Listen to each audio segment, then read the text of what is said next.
Então, na verdade, o básico é isso, é uma afirmação de que a questão central, as disputas centrais, todas as discussões, todas as disputas teóricas e cotidianas giram em torno de questões da ontologia.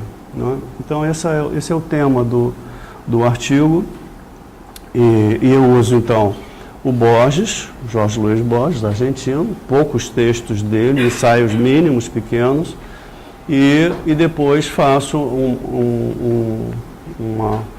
uma leitura que é basicamente minha isso, né, com esses esquemas sobre uma espécie de desenvolvimento da filosofia da ciência, desde digamos, das ideias empiristas mais toscas, né, até passando pelo positivismo lógico, que seria o desenvolvimento máximo da tradição positivista, e seus supostos críticos, basicamente utilizando, quer dizer, eu não estou fazendo um estudo exaustivo sobre filosofia da ciência, não é essa a ideia, não é? Então eu uso esses autores que foram bastante utilizados como críticos da, aspas, tradição positivista, que o Kuhn e o Lacan. Uso isso para mostrar que em todas essas questões, implícita ou explicitamente, a ontologia está pressuposta. Então, esse é o roteiro do artigo.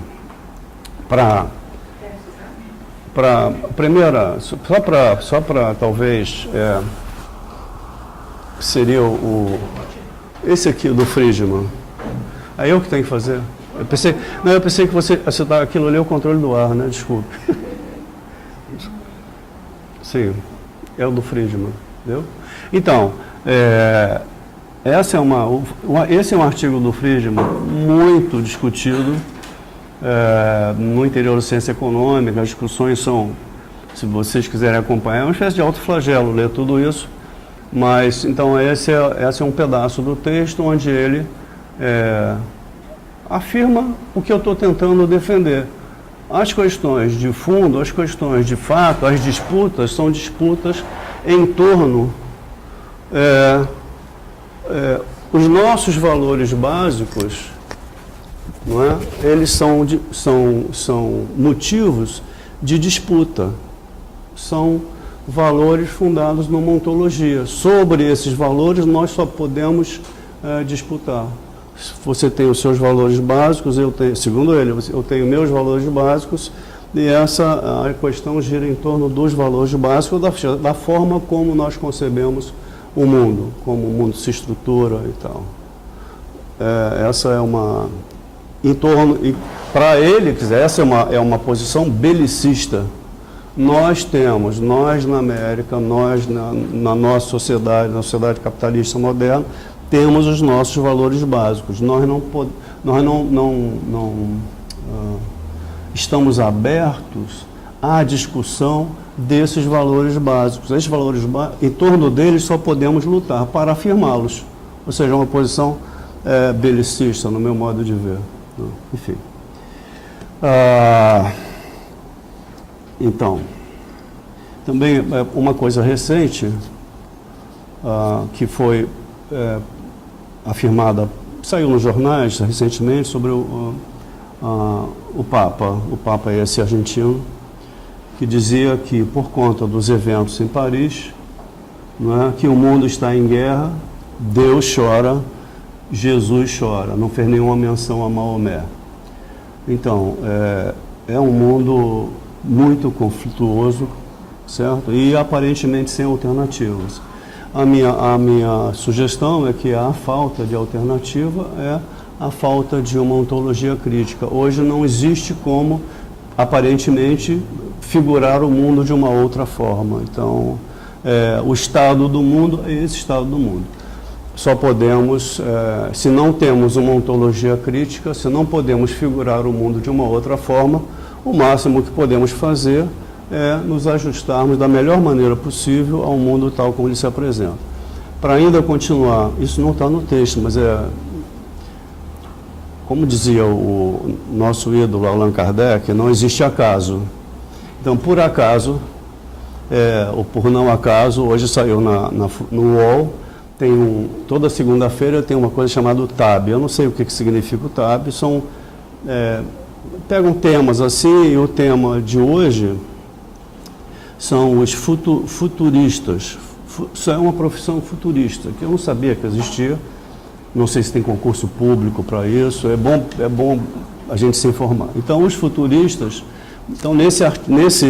nessa coisa, os futuristas são pessoas que analisam as tendências tecnológicas, etc. E, enfim, então a ideia é que no futuro, 30%, 20% da população desempregada, 40%, ou seja, todos todos vocês terão um trabalho, como é que chama? Sem carteira assinada, todos serão freelancers no mundo do futuro. Bom, e aí se você é freelancer no mundo do futuro, como é que você faz para pagar as contas no cotidiano desse futuro? É uma maneira de você encarar, é uma maneira positiva de você olhar esse mundo, ou seja, você imaginar que não tem futuro possível. O único futuro possível é esse mundo extrapolado com suas tendências contemporâneas. De novo, isso é a expressão de uma ontologia e da ausência de uma ontologia crítica. Então, o artigo tenta mostrar essa defesa. A ideia é a seguinte: não é possível falar de lugar nenhum. Sempre falamos de um lugar ontológico. E eu uso alguns textos do Borges na área de, quer dizer, usando a literatura para indicar isso, mostrar isso. Então, uso um conto dele chamado Aleph, uso um pequeno, nem um conto, é alguma coisa de um parágrafo chamado, como é que se chama o mapa? Não. Sobre o rigor na ciência, que é um texto hiper discutido, de método e tal. Uso um texto, esse já usei algumas vezes, chamado, é um pequeno conto, intitulado Funes, o Memorioso, e, no final das contas, uso o idioma analítico de John Wilkins. Todos eles têm, a meu ver, o mesmo tema, e esses textos, também, em minha opinião, mostram que o Borges tinha, nos seus escritos, grandes inquietações no que diz respeito à ontologia. E, sobretudo, tento mostrar no comentário sobre esses textos, tento defender que Borges tem a convicção que o nosso conhecimento é objetivo. Nossos conhecimentos são objetivos. Então, eu não sei se eu não daria tempo, eu penso, nem seria o caso de recapitular todos esses contos, né? Não os contos, mas aquilo que eu comento de cada um deles. Então eu optei por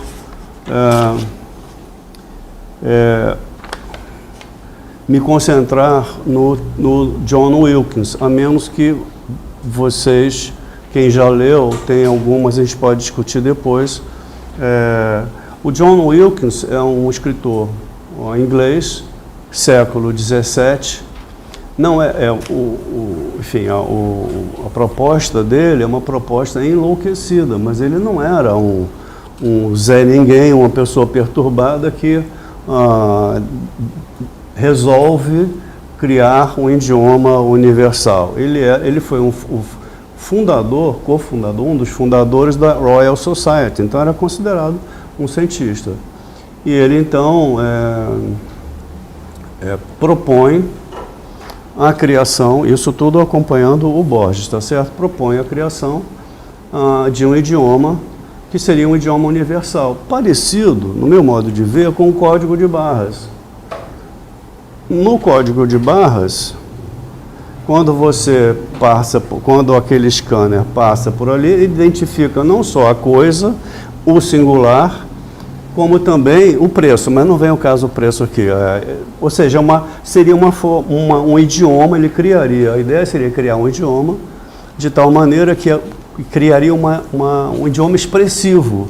Se você falasse de acordo com as regras do idioma, se você pronunciasse certas letras e monossílabos, você identificava todos os singulares e, portanto, você não precisaria curso de inglês, de alemão, de chinês, enfim, todo mundo... seria um Esperanto, na verdade. Então, o Borges, ao comentar essa ideia do Wilkins, diz assim, bom, o problema da ideia, da proposta do idioma porque o idioma era assim, a ideia era assim, 40 o quê? 40... Ai, caramba, vou me perder aqui.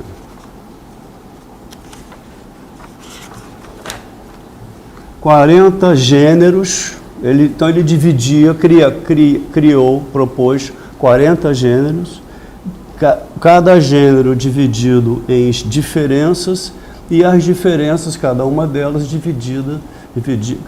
divididas em espécies. Então a ideia era, para cada gênero, um monossílabo, para cada diferença, uma letra, e para cada espécie, uma outra letra, de tal maneira que você, pronunciando esse monossílabo seguido de duas letras, você identificava um singular. Aí diz o Borges, bom, beleza, mas o problema com a tábua, essa quadragesimal que ele propõe, os 40 gêneros que ele propõe. E o Borges, então, aí eu vou citar, ele diz assim, diz o Borges, está no meu texto, esse é o esquema idealizado por Wilkins. No entanto, o que é essencial, o que importa mesmo, é a interpretação crítica de Borges.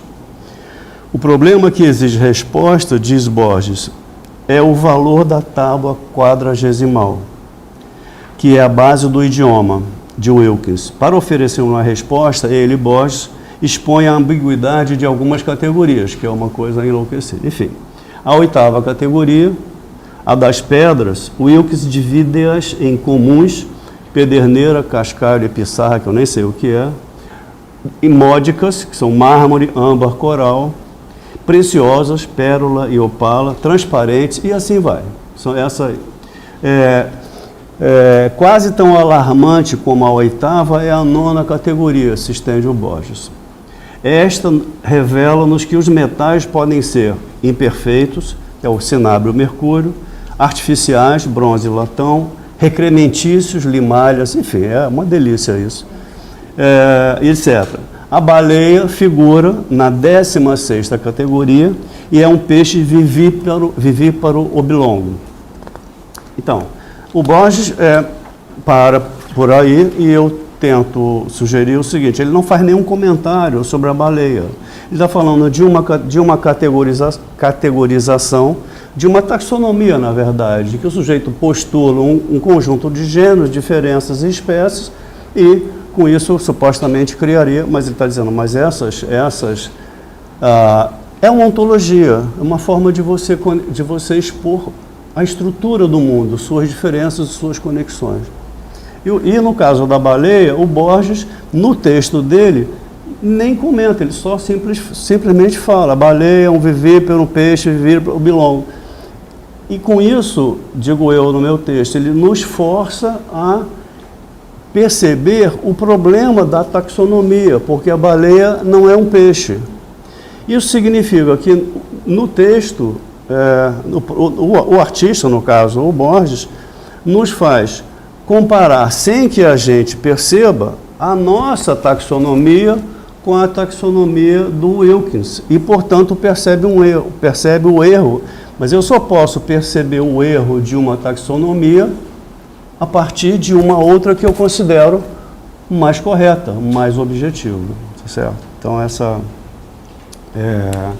enfim, então, está dizendo o Borges, ele não diz, mas fica subentendido, é possível, ao contrário do que acha o companheiro belicista Milton Friedman, é possível, e nós fazemos essas críticas cotidianamente, e essas críticas são críticas ontológicas, que dizem respeito às taxonomias, às formas de figuração do mundo. Enfim. Então,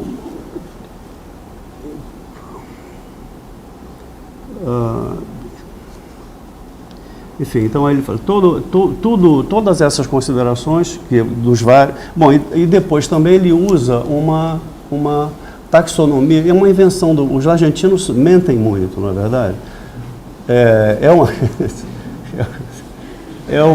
Enfim, ele mente muito. Então ele inventou uma enciclopédia chinesa e uma classificação dos animais delirante. Não é que os animais, uma tal enciclopédia chinesa, os animais são... Isso quem usou, eu falo no meu texto, não vou comentar isso, é o Foucault. Os animais são discriminados da seguinte maneira: os pertencentes ao imperador, os embalsamados, os amestrados, os leitões, enfim, e por aí vai. E o sentido dessa menção absurda, dessa taxonomia ou dessa ontologia absurda, é nos fazer rir. Mas nós só rimos porque nós temos uma outra, e é a partir dessa outra ontologia, dessa outra figuração, que nós consideramos aquela, enfim, absurda, engraçada, enfim. De tal maneira que nesses textos e os outros que eu utilizei, o Borges está tentando sugerir que essas polêmicas, essas diferenças não dizem respeito à forma, ao formato como as ideias são transmitidas e articuladas, mas sim a sua estruturação, a sua constituição ontológica propriamente dita. Não sei se eu estou me fazendo entender. Enfim. Ao lado disso, ao mesmo tempo em que o Borges menciona a ambiguidade, as deficiências da classificação do idioma analítico do John Wilkes, ao mesmo tempo que ele faz isso, também no caso da baleia, ele deixa entrever, fica subentendido, que aquela taxonomia na qual a baleia é entendida, definida, postulada como um peixe oblongo, não o sendo, é objetiva. Em alguma medida, ela é objetiva, porque ela apanha uma diferença no mundo. Ou seja, aquilo que está dentro d'água, do ponto de vista prático, pode ser considerado peixe, muito embora seja uma visão, uma concepção superficial, etc. Ou seja, por mais que as nossas figurações do mundo, portanto, as ontologias que subentendem que estão subjacentes aos nossos conhecimentos, sejam superficiais, precárias, falsas, falseáveis, elas são objetivas em alguma medida. Ou seja, como eu coloquei em outro texto, todas as nossas crenças são verdadeiras, na medida em que são crenças por meio das quais, ou por intermédio das quais, com o auxílio das quais, nós transitamos de maneira prática, operatória nesse mundo. Certo? Então, se trata da afirmação da plausibilidade empírica, prática, operatória de todos os conhecimentos, e também a afirmação de que essa plausibilidade é criticável, sempre do ponto de vista ontológico. Enfim, o Borges conclui, dizer, nessa apreciação desses textos que eu tomei para montar o meu artigo, eu digo que o Borges finaliza esse ensaio sobre o John Wilkes de maneira menos alusiva, quando ele declara que, a propósito das ambiguidades das classificações citadas, que todas as classificações do universo são arbitrárias. Aí, não obstante, adverte que a impossibilidade de penetrar o esquema divino do universo não pode, contudo, dissuadir-nos de planejar esquemas humanos, mesmo sabendo que eles são provisórios.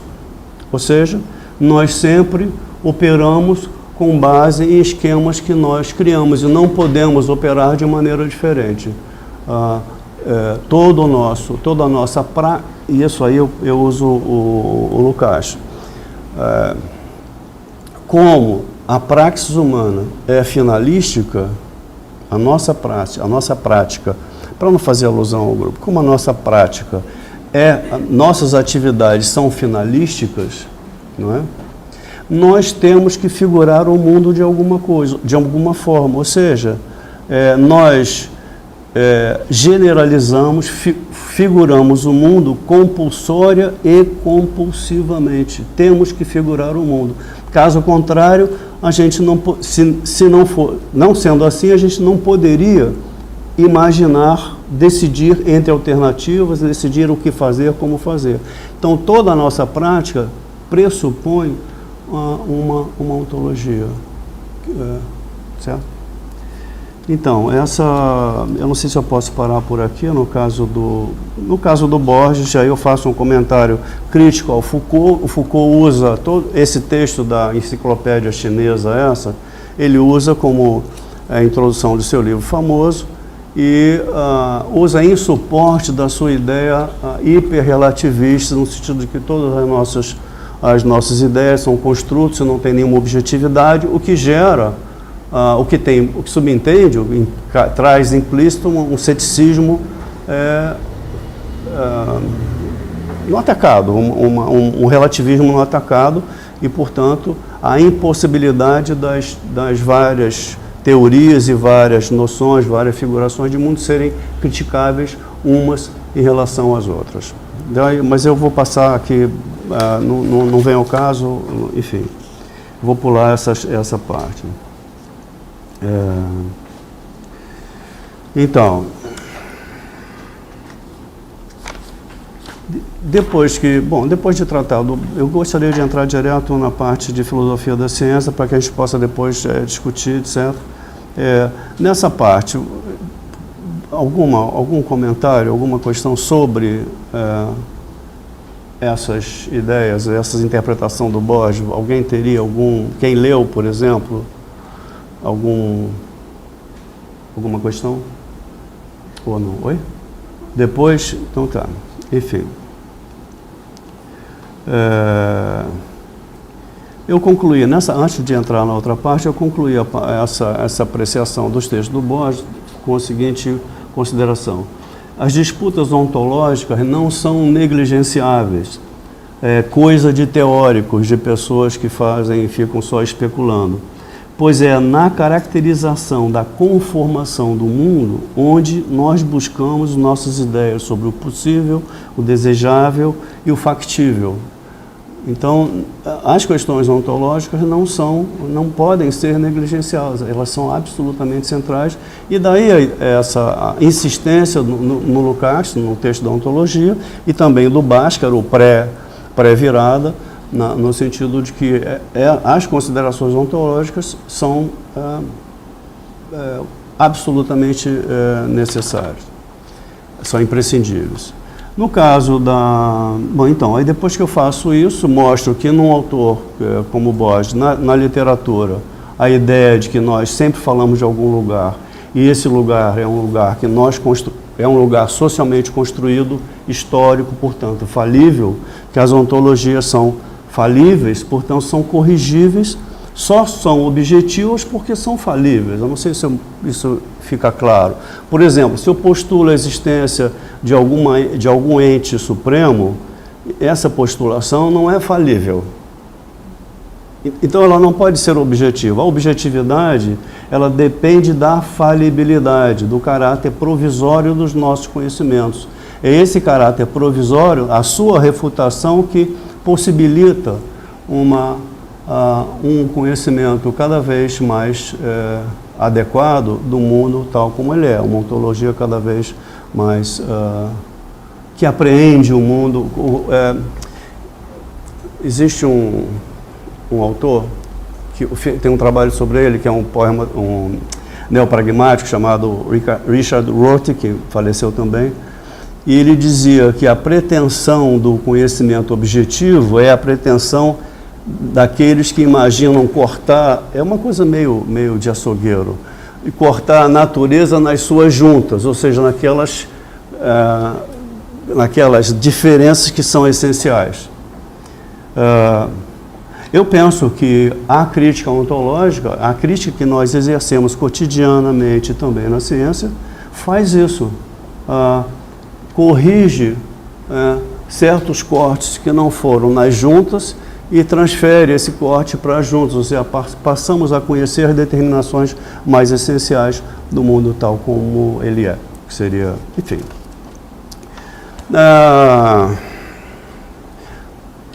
Indo então, depois de examinar essa questão, a questão da objetividade do conhecimento, usando o Borges, usando a literatura, eu não sabia que teria um argentino aqui, senão não teria usado o Borges, porque eles ficam muito assim, plenos de si mesmos. Enfim, então eu passo a trabalhar examinar essa questão na filosofia da ciência. Aí os esquemas aqueles... Não, esse... Deu aí? Isso não é do ar, não? Que bárbaro, então. Aí tem o próximo, é outro arquivo. Tá aqui. É um arquivo do PowerPoint. Esse ali. Esse aí. Então, que são os esquemas que estão reproduzidos no artigo, certo? Então, aí eu passo em revista, vou tentar fazer isso rápido, eu passo em revista as ideias de como o conhecimento, como o discurso científico, o conhecimento de modo geral, mas o conhecimento científico se constrói nessas concepções de filosofia da ciência. Primeiro, no caso, o empirismo, que está aqui, o empirismo mais rudimentar, que está aqui ilustrado. A ideia seria, aqui você tem o fluxo, aqui entre essas paralelas, você teria o fluxo de eventos, tudo que está, para falar assim, o carioquês, rolando, não é? E supostamente um sujeito atravessa esses eventos e aqui tem um erro, desculpe, que droga. Sim, ao atravessar os eventos significa ter uma prática no mundo das coisas que estão acontecendo. Claro está que esse sujeito, ao ter a sua prática no mundo, não abarca todo o mundo, tudo que está acontecendo, só aquilo que lhe interessa para a sua prática. Ao final desses vários, a cada recorrido, cada percurso desse, o sujeito vai montando, a partir dessas experiências empíricas, aqui está faltando o que tem no texto, um esquema ontológico, ou um sistema de crenças, ou coordenadas ideológicas. Coordenadas ideológicas é um nome dado pelo Zizek. Esquema ontológico, aí várias pessoas usam, e sistema de crenças, quem usou foi o Perry Anderson, num texto que ele escreveu na margem esquerda. Então, a ideia como é que o conhecimento se dá? Um sujeito sem ideias passa a ter um sujeito sem ideias, significa sem ideias, sem linguagem, sem relação com ninguém, certo? Passa a viver o mundo, viver tudo que está acontecendo, passa a ter uma prática empírica. Através dessa prática, de várias práticas, ele vai montando generalizações. Imagina certas identidades, certas diferenças, e a ideia seria, o conhecimento científico seria uma generalização, não é, que os sujeitos conseguem fazer das suas observações empíricas, sem meio aos eventos. Então, essa seria a ideia. Aqui faltou, então, só o SC1, Sistema de Crenças 1, esquemas ontológicos, EO1 e o último, Coordenadas Ideológicas 1. Certo? Só faltou colocar isso. Então, essa seria a ideia de como o conhecimento científico também se constrói. A ideia é o seguinte: a tradição positivista, o ponto programático é evitar especulações metafísicas. O que são especulações metafísicas? Notícias de lugar nenhum. Se eu garanto que o sujeito parte de zero de ideias e a partir do zero de ideias vai tendo experiências no mundo e vai generalizando a partir dessas experiências, toda a generalização, ou seja, todos os universais e particulares e todas as teorias utilizando, conectando universais e particulares, ela pode ser sempre remontada às observações originárias, ou seja, ao mundo bruto, tal como apanhado em bruto. Tudo bem? Essa seria a ideia absurda, uma ideia absurda, uma coisa ridícula, mas enfim, fica dito, mas não é dito, fica subentendido, porque é muito absurdo. Primeiro você tem que supor um sujeito sem ideias que vai formando as ideias na sua prática, enfim. Então, esse seria o empirismo. Então, assim, se o conhecimento é generalização do capturado pelo nosso aparato sensorial, o resultado da prática no mundo, com isso o processo cumulativo implicaria um conhecimento cada vez mais abrangente do mundo. E o conhecimento seria sempre cumulativo. Nesse caso, a ideia seria que o conhecimento seria cumulativo. Nunca você poderia ter reformulação das ideias que você teve de início, porque todas as generalizações, todas as teorias, todas as ideias seriam expressão direta do mundo. Certo? Não é possível ter crítica aqui, porque todas as teorias seriam remontadas às observações, por assim dizer, originárias. Bom, enfim, essa seria a ideia, tem vários comentários aqui, e depois eu passo, que seria o próximo, a analisar... não pode ser daí não, tá. Não, esse não, esse é o outro, porque agora é o positivismo lógico seria, digamos, o desenvolvimento crítico no interior da tradição positivista, o seu ápice, né? Então, aqui, agora, a ideia é que é o mesmo tipo de processo, só que os sujeitos, agora, ou um sujeito, ou os sujeitos, partem para a experiência, para a prática, já com ideias. É o mesmo, só que pode fazer jeito. Não. Então, o positivismo lógico diz, todo o discurso científico é, a rigor, um cálculo axiomático dedutivo. Qual é o teu nome, amiga? Qual é o teu nome? Não, ela. Juliana. Então, dizem eles, para a tradição positivista, Juliana, todo o discurso científico tem a estrutura de um cálculo axiomático dedutivo. Alguns axiomas, uma lei geral, e eu faço, por dedução, eu vou construindo teorias. É como se fosse uma novela, né? Como um romance.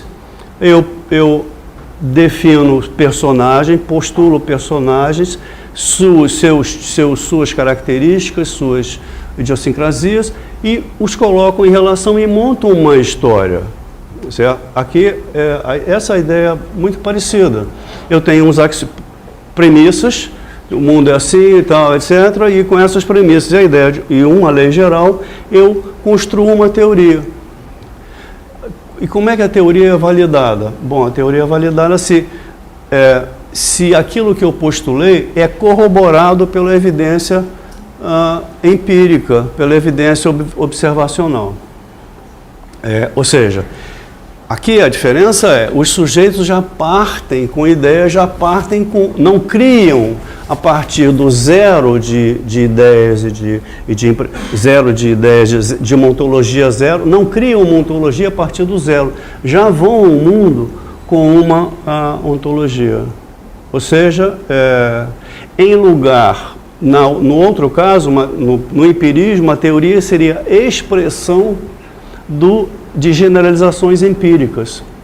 Aqui, a teoria já é uma interpretação do mundo. Aquilo que eu colho do empírico a partir da minha figuração de como o mundo é, ou seja, inverte. E isso no interior de uma tradição que era contra toda a metafísica. Como eu posso ser contra a metafísica se eu estou dizendo que um discurso científico é axiomático dedutivo, portanto, parte de axiomas. Mas de onde vêm os axiomas? Ninguém fala dos axiomas.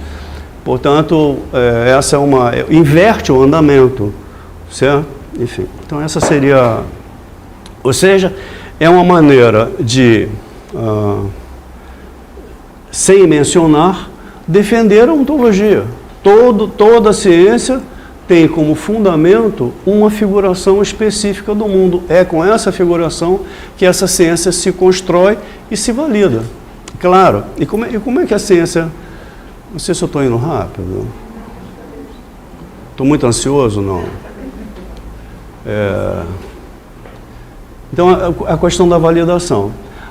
Sob essa ótica, a teoria é criada para apanhar regularidades empíricas. Ora bolas. Uma teoria que é criada, postula que uma ciência se resume a apanhar regularidades empíricas, a menos que seja esquizofrênica, tem que apanhar regularidades empíricas. Esse é o objetivo. Sendo esse o objetivo, é o resultado. Depois que eu fiz o meu mestrado em quantitativas, eu fui contratado por um órgão que é associado ao BNH, o banco aquele, habitacional, enfim. Enfim. Você não precisava ter comentado isso. Foi mal. Enfim, eu fiquei encarregado de estimar o custo da construção civil em várias regiões metropolitanas. Então, enfim, a ideia é você propor curvas e fazer ajustes econométricos para você encontrar o quê? Regularidades empíricas. Então, o objetivo era encontrar regularidades empíricas. Então, eu ficava olhando para aqueles dados, esperando receber algumas emanações assim, não recebi, pedi demissão. É verdade, não recebi as emanações. Mas essa é uma ilustração disso que você estava falando. O sentido é buscar regularidades empíricas. Por quê? Porque se eu consigo uma teoria que apanha regularidades empíricas entre vários elementos, fatores, variáveis, etc., eu consigo uma teoria com capacidade preditiva. Se eu consigo uma teoria com capacidade preditiva, ela é útil na prática. Então, ela é, de fato, eficaz. E isso é que corrobora essa maneira de fazer ciência. Ou seja, é uma ciência que é feita para... Quer dizer, é como dizendo de uma outra forma, esse mundo gera e exige uma ciência com essas características. Aliás, todo mundo, qualquer tipo de mundo... Você corta essa parte, ô Paulo? Isso é um momento básico. Não. Qualquer forma de sociedade exige ideias que são ideias prático-operatórias. O problema é quando essas ideias prático-operatórias estão fundadas numa ontologia de que o mundo é esse e sempre será esse. É o problema. O prático não tem nada demais do prático. Então você pode ter numa sociedade qualquer que não conceba o mundo, esse mundo como o último mundo possível, você pode ter teorias que operem dessa maneira, mas que não tenham por subjacente uma ontologia que deshistoriciza o mundo. Então essa seria a minha apreciação de como o positivismo lógico opera e como ele, sem explicitar, confessa que toda teoria, toda ciência põe e pressupõe, ou melhor, na ordem inversa, pressupõe e põe uma ontologia. Né? No caso, usando o Bhaskara, o que está aqui, a ontologia aqui, a ontologia aqui subentendida, ou seja, como o mundo é para quem defende que a ciência opera assim, é o seguinte,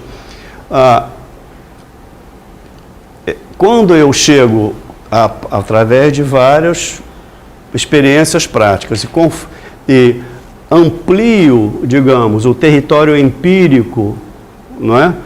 de uma determinada ciência, ou seja, a partir de um sistema de crenças ou de uma coordenadas ideológicas, de um esquema ontológico, eu interpreto o mundo e colho um conjunto de regularidades empíricas e apanho um determinado empírico sob minha interpretação. E posso fazer isso recorrentemente, novas teorias desdobradas dos mesmos axiomas, e vou ampliando o campo de cobertura dessa teoria. Paulo, estou indo bem? Está dando para entender? Enfim. Qual é a ontologia aí subjacente? É que o mundo é um mundo de coisas atômicas, desconexas. Não importa como o mundo é. Como o mundo é, não pode ser cogitado aqui. Eu tenho uma ideia de como o mundo é, mas ela não tem que ser verdadeira, ela tem que ser prática. E como é o mundo subentendido aqui? Bom, é um mundo de coisas atômicas. Por quê? Quem põe o nexo entre as coisas e forma uma teoria seria um nexo das coisas, é o sujeito que observa. É o observador que Não? Foi mal? É o observador que postula o nexo. Então, se eu digo que A e B se associam de determinada maneira, eu não estou dizendo que eles se associam assim, entre eles, independentemente de qualquer observação. Eu que observo essa associação. Então, eu não posso dizer que a associação é entre eles. Eu não posso dizer que A causa B ou B causa A. Eu posso dizer que eles são correlacionados. Isso significa que o mundo, a ontologia subentendida aqui é uma ontologia que imagina que o mundo é um mundo desconectado. Todas as coisas são coisas atômicas. Quem conecta sou eu, o observador. Ficou ruim isso? Enfim, então essa... O que foi? Você está debochando de mim? Enfim, aqui de novo a ideia no positivismo lógico é que as teorias são cumulativas. A cada rodada de postulação de regularidades e a corroboração dessas postulações pela evidência observacional, a teoria vai crescendo e vai abarcando cada vez mais fenômenos empíricos, etc. Não tem ruptura, não tem crítica aqui. Enfim, é uma maneira inconfessada, ou seja, na verdade, o termo é que aqui o mundo é colapsado na consciência dos sujeitos, não é? O mundo é reduzido, é achatado àquilo que eu observo, e sou eu que ponho os nexos. É preciso sempre frisar, essa teoria é empiricamente plausível porque se constrói para ser, né? Então, você dizer que ela não funciona, não funciona. Ficou pleonástico, mas você dizer que essa teoria é assim, assado, ou que é criticar, você tem que afirmar que ela funciona, como o Marx faz. A teoria funciona, mas ela é criticável, tá certo? Enfim, você não critica pela sua não funcionalidade, porque ela, por princípio, por definição, é funcional. É bárbaro isso, né? Eu acho. Não é meu, eu posso falar, então. Então, aí depois... Mas eu acho que esse é um ponto muito importante, porque esse é um argumento recorrente, você falou isso. Esse é um argumento recorrente nessas áreas em que a gente está, não é? Puxa vida, mas vocês criticam o BSC lá, o método lá mesmo de construir a estratégia da empresa, etc. Vocês criticam, mas ele dá resultados. É claro. Então, esse é exatamente o espaço onde... Se não for uma crítica ontológica, não funciona. Não funciona. Não funciona. Se você observar que há certos momentos do processo dedutivo que estão errados, também não funciona, não é essa a questão. Porque eu posso corrigir as eventuais falhas no processo dedutivo e faço uma teoria melhor que funciona melhor. Então, aliás, todas as teorias sobre essa ótica se aperfeiçoam por sua autocrítica no interior da sua própria ontologia, claro. O que foi? Tiago? Enfim. Eu estou passando rápido, eu fiz várias observações, as quais eu não estou lendo, naturalmente. Dá para a gente pensar na maneira como as teorias organizacionais constroem artificialmente a relação entre a organização e o meio ambiente também. Então, teoria de redes, Você falou comigo? Não, estou fazendo um comentário geral. É que eu não... Você não entende nada do assunto, né? Zero. Não, se está ajudando, tudo bem. Enfim, não, mas eu acho importante acentuar a eficácia prática, né? Senão, para isso, que não tem nada a ver com o texto, mas uma passagem, não é uma passagem, é um capítulo imperdível do Marx. Eu nunca sei se é o capítulo 48 ou é o 58 do livro 3, que se intitula A Fórmula Trinitária, onde ele se estende sobre isso, explica isso. Ele pega o que ele chama de economia vulgar e mostra como aquilo funciona. Não é? Muito embora ele seja crítico, claro. Né? Bom, aí depois eu trato desses dois autores. Tem um erro no texto, no nome do Lakatos, enfim. Mas então eu trato agora desses dois autores que são considerados pós-positivistas, e eu tento mostrar que nem tanto, não chegam a ser críticos, tem diferenças, mas não chegam a ser críticos da tradição positivista. Não, a ênfase é essa, né? A ênfase é que você tem num percurso nessa história da filosofia da ciência, nesses debates, etc., no final das contas você tem a admissão explícita que a ontologia é fundamento de qualquer ciência em qualquer momento, e das várias correntes, etc., que as diferenças são diferenças ontológicas, mas a ontologia não pode ser cogitada, discutida, etc. Certo? A hegemonia, a rigor, a hegemonia de uma determinada corrente numa determinada ciência qualquer, ela está radicada nas necessidades sociais, mas isso não é tematizado por esses autores, porque a ciência é analisada na sua autonomia, como se fosse uma autonomia absoluta, não uma autonomia relativa. Então, os autores não são capazes de oferecer resposta para isso. Então, essa seria a minha crítica, não é? E a ideia de que essas correntes, muito embora se declarem pós-positivistas, defendem uma concepção de explicação científica e de sentido da ciência, objetivo da ciência, praticamente então, idêntico à tradição positivista. Ou seja, a ciência funciona para ser instrumento da prática. E aí, no caso da prática imediata, porque, claro, todo conhecimento é um instrumento da prática, mas não necessariamente da prática imediata. Enfim, no final eu vou parar de ler, porque eu não estou conseguindo ler isso, então não adianta ficar fingindo, né? Então, na parte final, eu aproveito algumas coisas do capítulo do trabalho do Lukács para defender a ideia de que, ao contrário do que esses autores, essas concepções sugerem, a crítica ontológica é essencial, a verdade é essencial.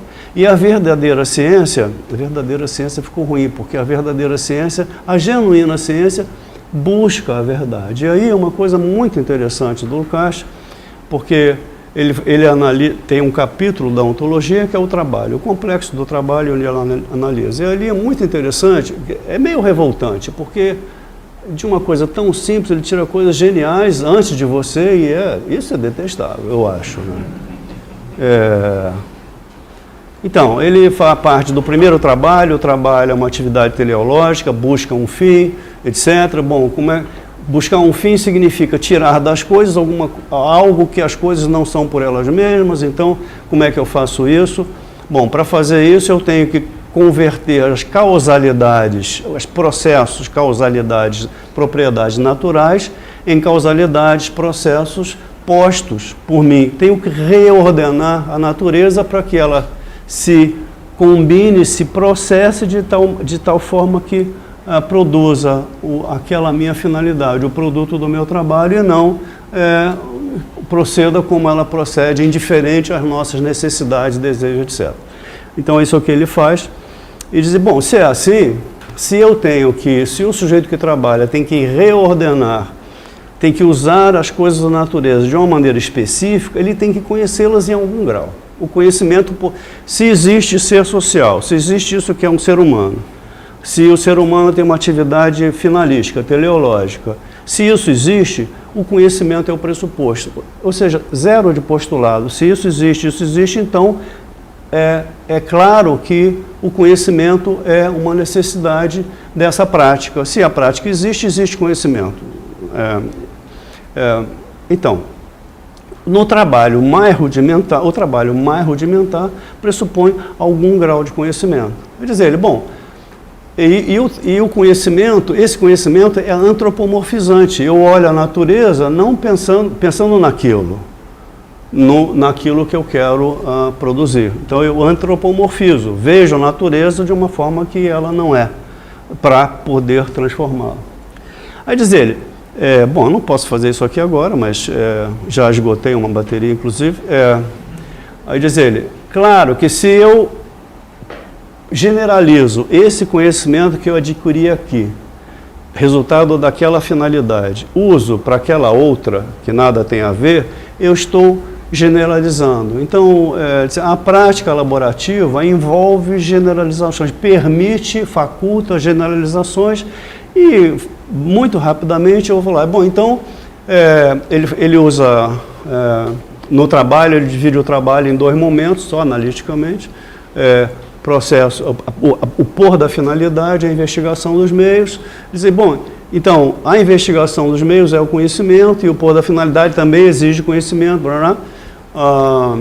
Aí diz ele, essa generalização acaba por gerar, a investigação dos meios, rudimentar de início, ela acaba por se autonomizar em relação às várias finalidades, de tal modo que você tem ali o germe da ciência, e a ciência é essa autonomização da investigação dos meios. Então, se você tem agora uma sociedade onde você tem ciência e tecnologia, prática, etc., você continua tendo um modo, que ele chama de possessão espiritual do mundo, resultante das finalidades que a própria sociedade põe, exige, necessita. E você tem, ao mesmo tempo, ao lado dessa antropomorfização, você tem um momento de desantropomorfização. Ou seja, é preciso para que seja possível realizar finalidades cada vez mais complexas, que se conheça o mundo tal como ele é, de maneira cada vez mais autônoma das finalidades. Então, essa investigação dos meios que acaba por se converter em ciência, ela ainda que não esteja liberada ou livre das necessidades sociais, ela é só muito relativamente ela responde às necessidades sociais, muito embora seja por elas determinada. Significa dizer que a ciência tem a verdade por finalidade, ao contrário da técnica. A genuína ciência tem a verdade por finalidade, não a verdade absoluta que a Deus pertence, mas a verdade é essa humana, falível, enfim. Então, daí a importância da ontologia, porque conhecer o mundo tal como ele é absolutamente central. A ciência é central porque conhecer o mundo tal como ele é condição cada vez mais necessária para que a gente possa realizar no mundo aquilo que para nós seria desejável, factível, etc. Isso se aplica mais ainda ao mundo social, porque o Sol, qualquer que seja, em certa medida, a natureza, qualquer que seja a forma como nós a pensamos, isso é irrelevante em grande medida, é irrelevante do ponto de vista da natureza, de como ela opera. Mas a sociedade não, porque as nossas ontologias, as formas como figuramos a sociedade fazem parte da sociedade. Então, figurações que mutilam, o que eu falei aqui, truncam a historicidade, são falsas em primeiro lugar, não é? E, por serem falsas, não habilitam os sujeitos a uma prática de fato histórica que possa transcender eventuais circunstâncias, momentos que sejam, digamos, infames, como a sociedade que a gente vive hoje.